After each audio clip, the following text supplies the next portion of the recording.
when you stop listening to feedback because you think you know better than the MSPs, you are signing your own death warrant. You have to be able to be willing to put the ego and the hubris aside and say, this is the feedback we're getting. We were wrong, and we need to make a hard right turn, and we need to go get this fixed. Or this is really cool. We didn't even think about it. It's okay to say we didn't think about it. This guy over here had a really cool idea. We should run with that and make it better for everybody. But I think when you stop doing that, because again, you think you know better and it's just like my way or the highway, then I think you've already lost before you've even started. Welcome back to MSP Hub Studios, the show where we dive into people, platforms, partnerships, driving the MSP industry forward. I'm Sam, and today we're joined by Brook Lee, Senior Director of Community at RevIO. With years of industry MSP experience from rebuilding service providers to consulting across North America, Brook brings a rare perspective that blends technical expertise, operational strategy, and real-world channel insights. In this episode, we're going to unpack the evolution of the modern MSP, a growing role of AI automation, billing PSA challenges, and why community and trusted relationships still matter more than ever in managed services. Let's get into it.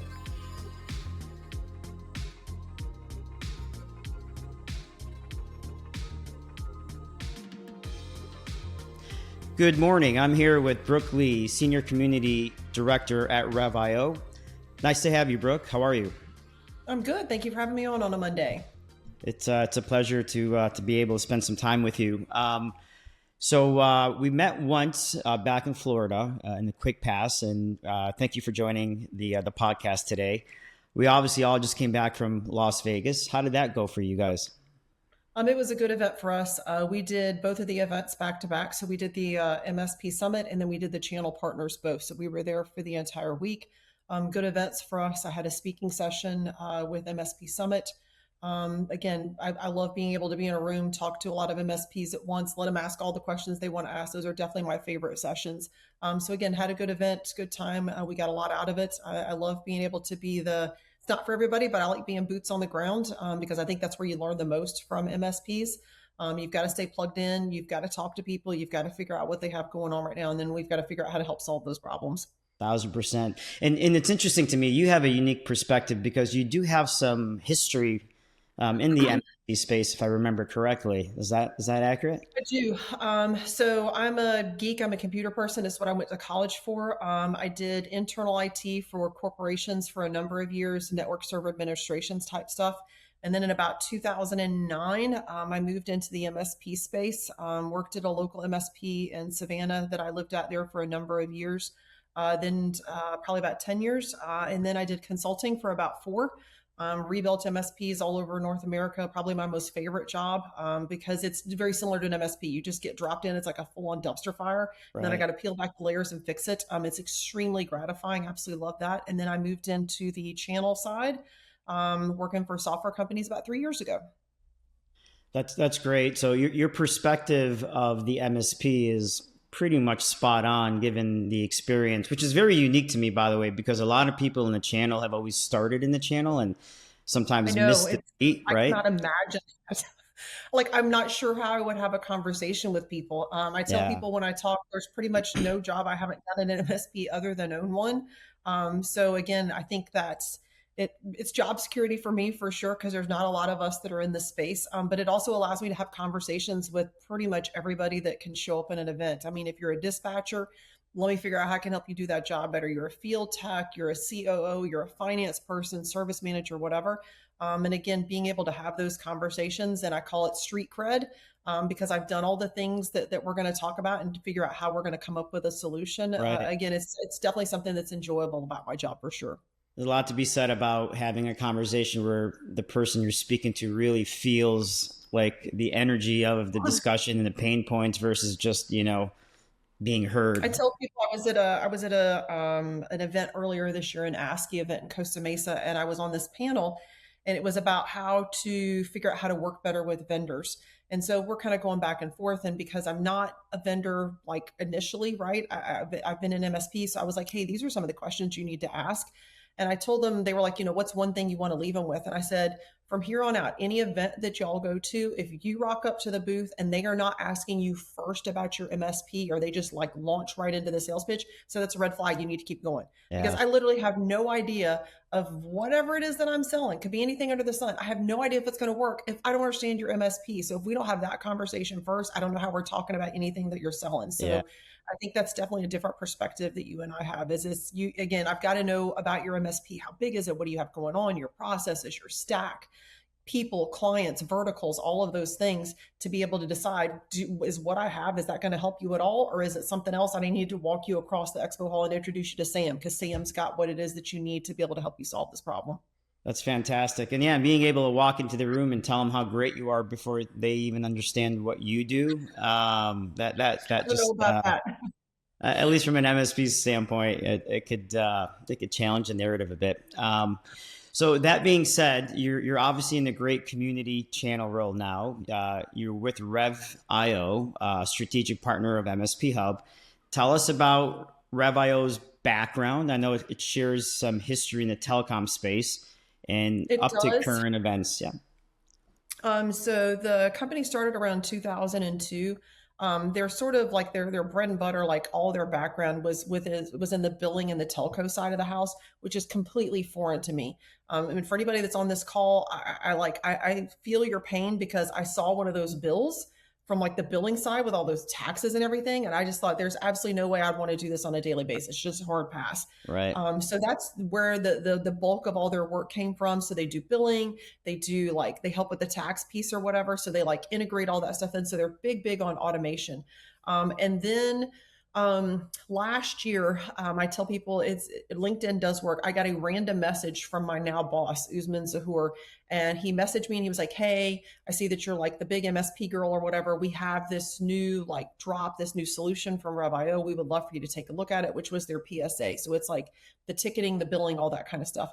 And I was like, "Oh, absolutely, happy to look at it." So looked at it because I'm a PSA geek. I absolutely love ticketing. I love solutions. Again, I'm a geek. It's weird. It's okay. It's fine. That's And I right, looked at right, it. right vertical would be one in, I guess. So that's a good Yeah, thing, right? yeah. So I looked at it and I was like, "Ugh." I said, it's got a lot of cool stuff that's going on here, but I see all this stuff right here that needs to be fixed. And so I get on a call with these guys. Again, I don't know any of the people in the room from Adam. I mean, heck, I just met Usman virtually via LinkedIn a month before. And I was like, "Hey, this is like really cool, but like this is like a gap. We're going to have to fix this. These are the things you're going to have done before you like drop this into the MSP space. Otherwise, you guys are going to get eaten for lunch." So they were like, "Okay, great." So literally like a month later, they like call me back up. They're like, "Hey, Brooke, we made a bunch of changes. Can we give you a login and you can look?" And I was like, "A month?" I mean, because I gave them like a laundry list of stuff that needed to get fixed. I was like, "Yeah, okay, bro, I'll go look at it." Hop back in, and they had fixed everything that I asked. And I was like, "Well, this is in our space in software. That's pretty impressive that you can fix that quickly and pivot." So again, it was just sort of like, I mean, it's like everybody in this space, this is what I love about the MSP community is everybody's genuinely, we're genuinely here to help. I was like, if these guys need my help and I can offer the help, then let me just go ahead and help them. And then that turned into the role that I have now, because they launched this PSA platform in July, but they needed some MSP help, some MSP muscle. So had a conversation literally the week of Christmas, and then I started here in January. It moved very quickly. So kind of what I do here is to, again, help them navigate the MSP space, have those conversations, figure out what is it that we need to do to be able to make sure that we're ready to go for the MSP people that are out there, making sure we're going to all the places we need to go to, making sure that the solution is ready to go, put our foot on the gas on the integrations, all that kind of stuff. And I'm extremely grateful to be here because they do allow me to educate. So I don't have to do a sales pitch. So I can do sort of those educational sessions. And I tell people, if you do that stuff, it kind of sells itself. I don't really have to do like a hard pitch, just to help people how I can. And they allow me to do that. So I've only been here since January. I bet I've given away 6 to 7 documents that I've created over like 20 years. They're like, "Yeah, fine. Go ahead and give this stuff away. We don't care. You want to do a podcast and educate people, like rock on. We don't care." So for me, it's a really, really great place to work, from leadership all the way down. Everybody's kind of focused on the same goals, focused on the same direction that we're going in. And again, everybody wants the best for the MSPs, which is why we pivot so quickly. And they've made such a huge investment on that side of the house. That's wonderful. So shout out to Usman. He for picking a great visionary and understanding the complexity of the role that you have today, because it's not, like I said early in the beginning, you can pretend to speak to a partner, but a partner will know if you really do have those experiences that you're really referencing. Number one. Number two, in terms of the complexity that you mentioned on the reconciliation, the billing, invoicing challenges, very much similar to how MSP Hub's engine works on the Microsoft ecosystem. That's a significant problem now, more so than even it was a decade ago. If you 100%. think, right, a decade ago, you bought hardware, it was a rack stack and infrastructure world environment, maybe a Got a decade and license. a It half. came in a little thin paper, and it had a Correct. code on it, and that's what we loaded in when we were building the PCs back in the day. Yeah, you could even file them in a little folder or something and say, We "Here, had them I've in got 3-ring 20 binders, licenses." Right? 3-ring binders, and they were in file cabinets. That day does not exist I anymore. know, we are Now showing it's our age, my friend. We are showing our Oh, age. I know. It's a good thing, though, for this purpose. And so today, now you live in the world of digital consumption, digital compute. Things can creep up on you. Technicians, back office, support staff can fire up instances that you may not be aware of, and before you know it, you're pushing $10,000 of error without even being able to reconcile where it belongs. So it's a big problem. Glad to hear that you guys have a vehicle to solve that. And on the PSA side, I'd like you to tell the audience a little bit more about RevIO and TigerPaw. I think there's some history there, if I know that correctly, or not so. So there is. So we bought Tiger Paw a couple of years ago, and again, it's not that it was a bad platform in its heyday, but it was just. I mean, it's seen its last hurrah. And the team, the powers that be, Brent Nevin, they were like, "Hey, this is really cool, but this is not going to get us going forward." So at that point, the decision was made. Okay, we bought this. There's nothing that we can do with it at this point. So basically, I tell people all the time, we bought it for the engineers. We bought it for the smart guys and girls that were over there at Tiger Paw. And we were like, we need to get these people to build us a PSA that is built on an AI foundation, because that's like the future of everything. If you're not built on AI at this point, like, what are you doing with your life? Right. So they were like, you know what, we've got to start from scratch. So a lot of people are like, oh, Brooke, you just like, I'm going to be like a Southern thing. We put lipstick on a pig with Tiger Paw. Tiger Paw is not it. It's like, it's still over there. It's still doing its thing. But we realized very quickly we were going to have to come up with something fresh and new. So again, we did that. That's what they had been building this for probably, I would say, a solid year and a half, 2 years before anybody even reached out to me. It's just what it takes. I mean, you've got to be able to have that ramp time before you drop it in and say, we're going to go live and we're going to sell to people. So that's sort of the history of like how we got Tiger Paw. Again, it's still active. Again, it's had its fair share. So we are trying to convert the people that we have that are on Tiger Paw over to the RevIO PSA, and then obviously any of the new people that come on, they're going to the RevIO PSA from the jump. Again, because it's an AI foundation, that's what makes it different. You were talking about the billing and stuff. That is something that I think makes us considerably different from a lot of the other PSAs that are out there. Most of the PSAs that are out there, they're just built for like ticketing and projects and, Right. asset configuration management. Okay, fine. That's pretty much pay to play at this point. But having everything integrated in from the jump, I think, is the difference maker. And again, part of that is, as we saw everything else that was going on in the space with the other big players that are out there, you had a ticketing platform, and then you bolted on some billing, and then you glued on some like invoicing, and then you like taped on some stuff over here. Versus we just decided, we've got like a fresh start. I call it a fresh piece of paper. We're going to make everything from the jump integrated, because again, we were already experts on the billing side. Right. So already having that part figured out, that was just like, okay, that's easy vanilla bean. We're just going to plug these two things in together. Specifically, when you were talking about the licenses, one of the things that I find really, really difficult in the MSP space, and it's not difficult from an aspect of it's a complex thing that we need to do, but it's time consuming, is we call it reconciliation. So we do true ups at the end of the month, as you well know, at an MSP. So as whoever is on the finance side, it is my job to true up the accounts at the end of the month. So for client ABC, I need to see I am billing them 30 seats. I am billing them this many licenses in 365. And I need to find a way to make sure that that is accurate before I send out the invoice. Because one of the worst things we can do at an MSP from a finance perspective is send out an invoice that is wrong, because they will see it. They're going to question it. And then they're going to ask me for the last 6 months of invoices. I'm going to have to resend all of those. And now everything is with a fine tooth comb.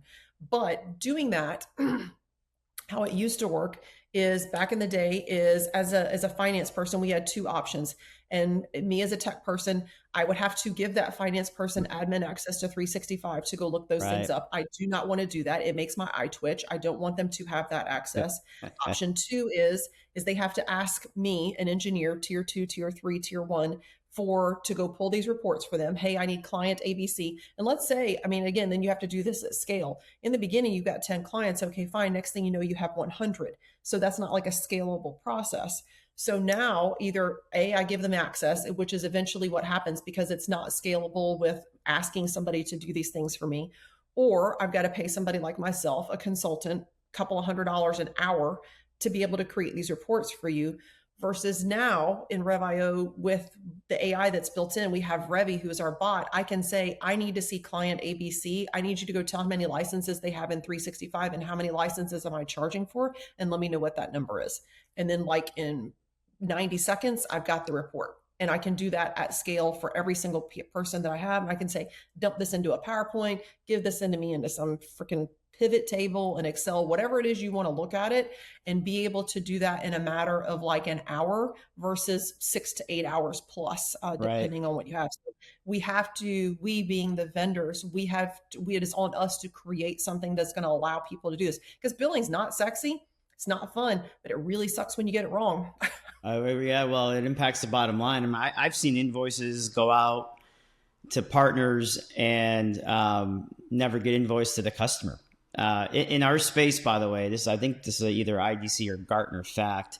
There's between a 12 to 15% debt service on missed invoicing within the entire MSP industry. And that's just on raw licensing. Not even to do with the telecom piece of it. God forbid you forget to I don't invoice even want to talk about that. That is a just recurring could you the imagine? telco side. Holy smokes. Yeah. Well, we're excited. We're very similar in nature. I think that's why we have such a great partnership together. Obviously, we'll be integrating our platform into the RevIO overarching solution that you guys provide.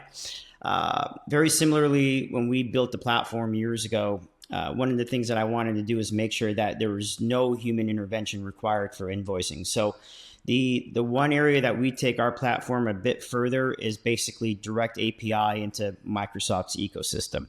And so every change, modification, deletion, you name it, you don't have to reconcile. We eliminated the true up process and accelerated the invoicing process with about a 99.9% accuracy point in base of how those APIs are written. So that's wonderful. And so what does the community look like today for you? Like, what's the rest of the year feeling?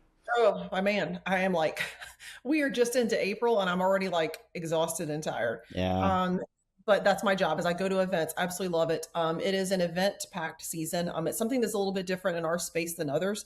You have to go to events. It's where we go. We talk to people. Everything cannot be done Right. digitally. As much as I like your podcast and I like my podcast and our newsletters and our articles and everything else, it's just not enough to get it done. So you have to go to the events.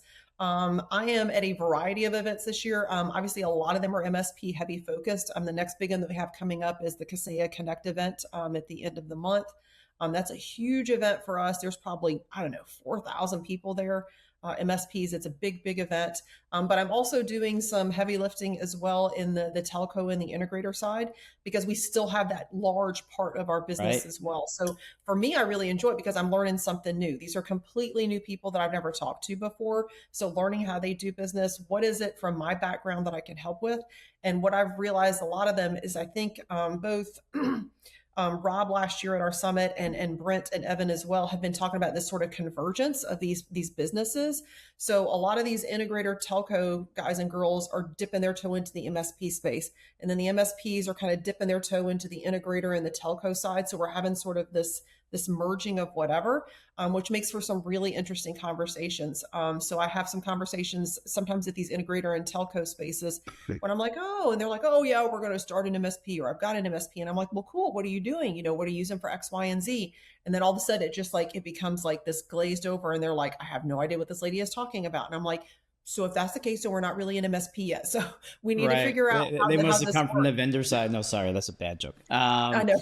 But that's a great point. I've had similar conversations with people who have aspired to start up MSPs, and they're good business people, and I mean that It's hard. It it's is hard. hard. It is so Yeah, hard. it's very hard. You got to cut your teeth on these technical challenges that basically make it. It's like wanting to become a lawyer. You can't just get up and become a lawyer. You got Yeah. to go to law school, right? Like little simple concept. I mean, there's no MSP school, but you have to go through the school of business and life and learn these things. So that's a big, tall statement. That's wonderful. And then, as you're having these conversations with these MSPs, I'm curious. In the last 3-4 months since you've been here, are MSPs focused on service value as much as they are pushing product? What would you say the spread is between them excited Oh, I about would say like the hardware pushing or of the service? product those days are that ship has sailed. I mean, if all you're doing is pushing product now, I mean, Good. there's everybody and their grandma can do that, right? I mean, I can Right. sell anything out the back door out of my garage.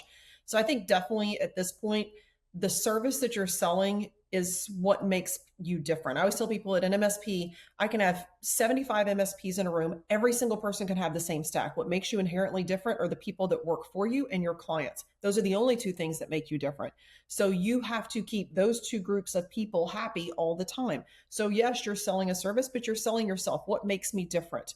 It can be the processes, it's the people, it's how we provide the service to you as an MSP, whether it's a help desk, whether it's a project, how are we managing, monitoring, maintaining stuff on the back end. Again, it doesn't get a lot of love because it's not too super sexy until it breaks. And then guess what? It's like it Well, instantly went to the front of the line. So again, making sure all those parts and pieces work. And also I tell people they're not buying from like me because I have, XYZ RMM or PSA or email security system. It's a relationship. It still is 100%. They are buying from me as an MSP because I have a relationship with me, with my staff. They know all the guys and girls on the help desk. They know the field techs that come out. They know who they call it their person, but it's usually their VCIO that comes out to have those conversations with them. So I tell people you're selling a service, but you're also selling your people. Because in IT, there's not a lot of things that we do that are sort of what I call touchy feely.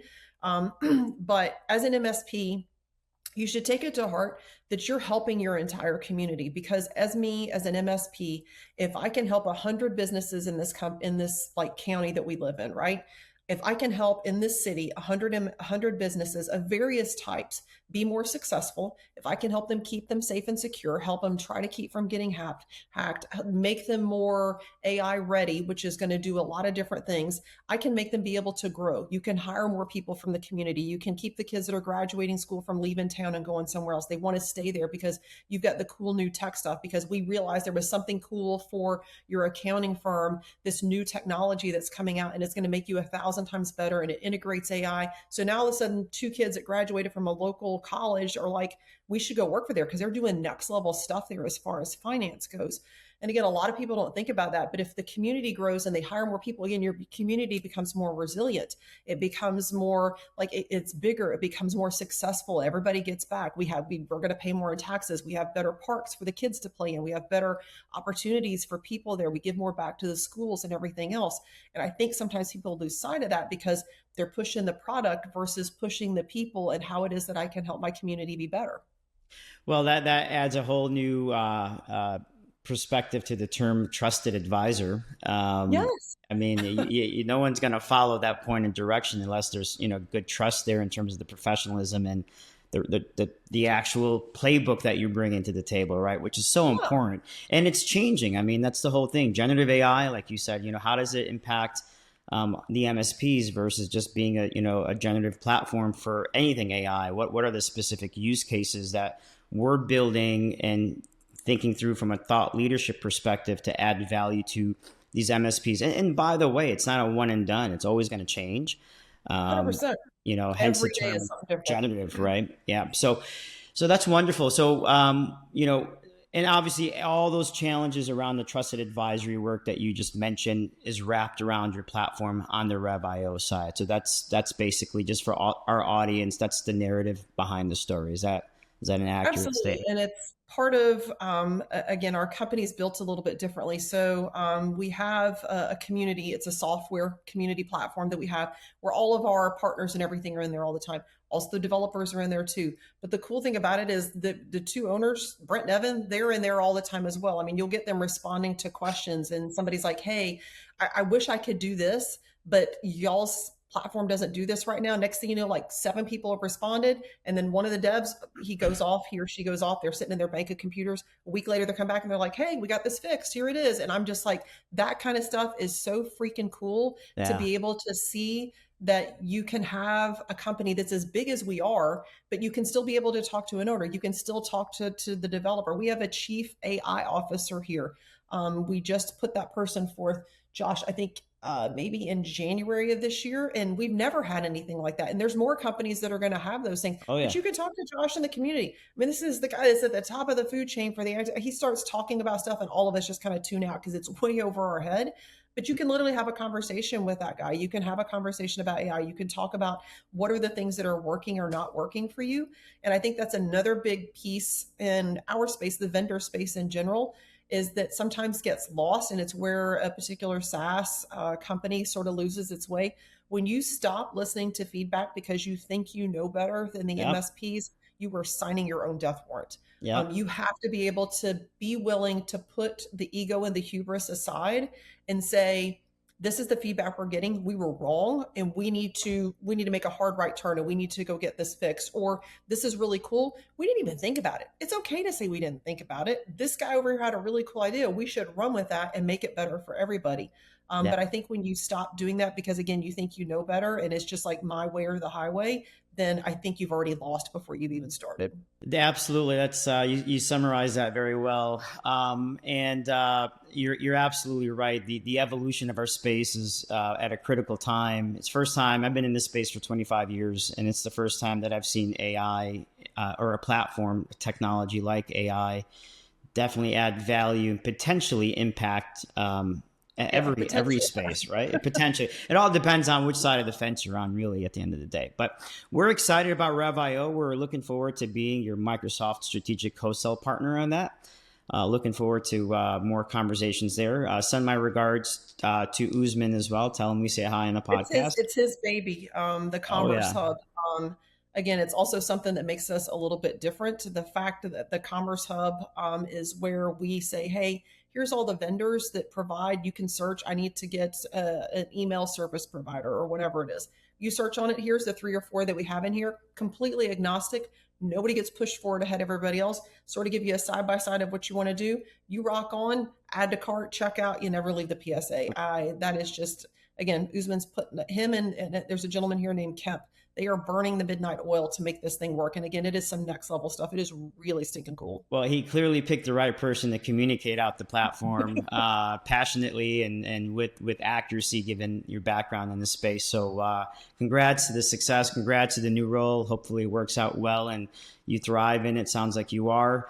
As before we sign off here, any last minute comments for our viewers? Anything you'd like to leave them with to think about?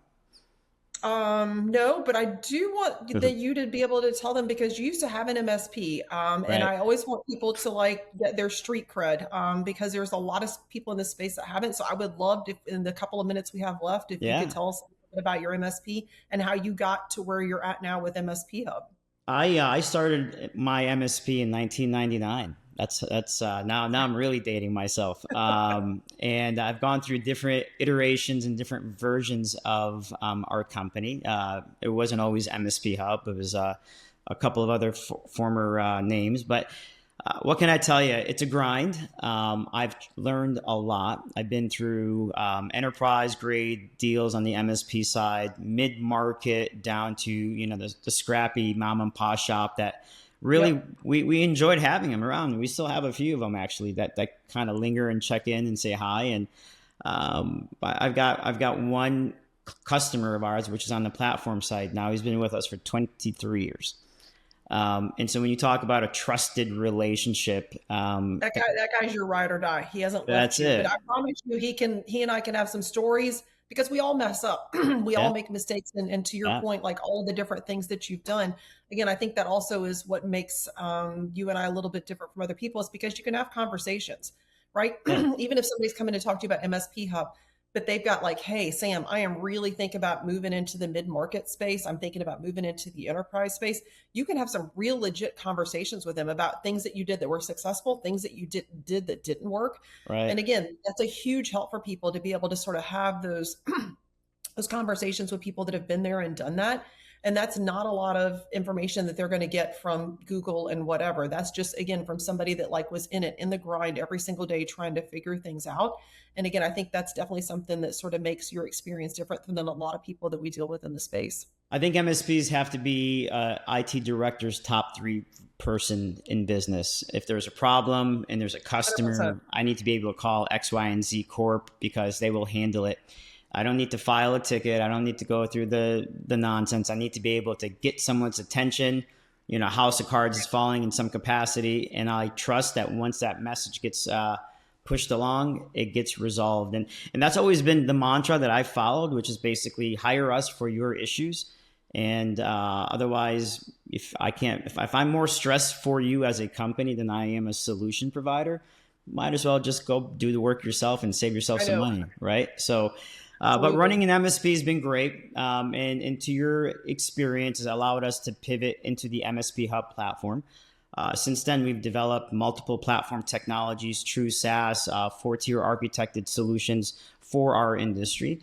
And pretty much covering every challenge that I've experienced over 25 plus years that I wish 25 years ago we would have had it. It would have made a whole world of a difference. So appreciate you asking that question about Yes, my sir. background. It's been wonderful running it, and I'm actually looking forward to this new journey, which has been terrific for us. So at MSP Hub, we're about 75 or so people globally, platform focused, heavy service delivery on Microsoft RevIO.